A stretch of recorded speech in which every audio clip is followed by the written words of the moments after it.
Hi there, I'm Kurt Dunstall, and today I will be talking about open kinetic movement chains and closed kinetic movement chains.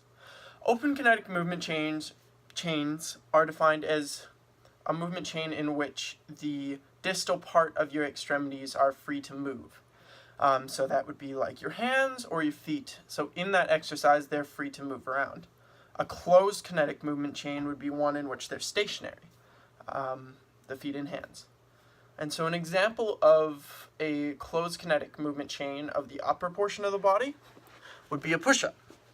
Just like this. That would be one example. And a progression for that would be if you were to put your hands together in a diamond shape and do the same sort of motion. So like this.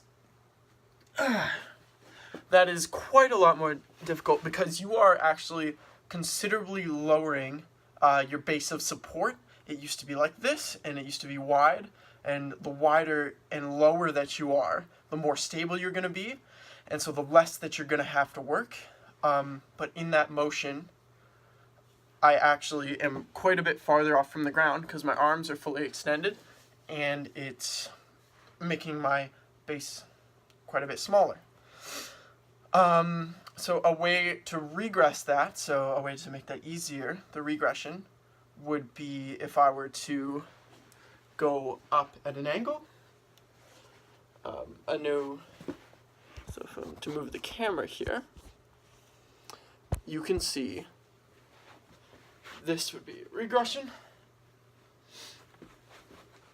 So essentially what that's doing is it's keeping the base the same, but you're having to move less, and there's not as much of an amount that you're actually moving because some of your body is on the floor, and so you're just moving the upper portion of your body, so there's a substantial amount less weight, so that's why that's a regression.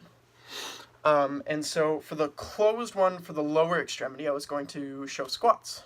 So just a regular squat. Okay. And the way in which we would progress this is trying to do a one-legged squat. So just put the other leg like this. One-legged squat. And that would be a progression for that exercise. As you can see, you're again making the base that you have for stabilization quite a lot smaller. So your muscles are having to work harder to stabilize. And there's also just a substantial amount more weight on that one leg as opposed to when you have two. And so that's why that would be a progression. A regression for the squat would be if you were to take a wider stance and do the squat. That would be a regression because the wider stance is not only giving you more support, because wider stance brings you lower to the ground, which is lowering your center of gravity quite a lot, which makes you more stable, which makes you have to work less hard. And yeah, so that makes that a regression. For the open kinetic chain exercises, I would like to start with bicep curls.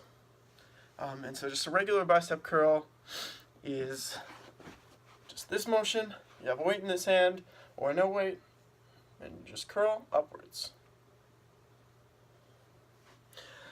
And so a way to progress that is simply increase the weight. Grab a 30 instead of a 20, or in my case, literally grab this pen, and this would increase the weight, thus progressing the curl. A way to regress would actually be to decrease the angle and give yourself more leverage. So if I were to do my curl like this, starting from here, I have much more leverage on it than if I am to start all the way down here, because down at the bottom I barely have any leverage because the leverage point is my elbow here, and so when I start it from here, I have plenty of leverage. which makes this motion a lot easier. For my last exercise for the open kinetic chain, I'm going to do abductions of the leg. Start like this. And so the way to progress that is I'm going to stand up and do these abductions out to the side.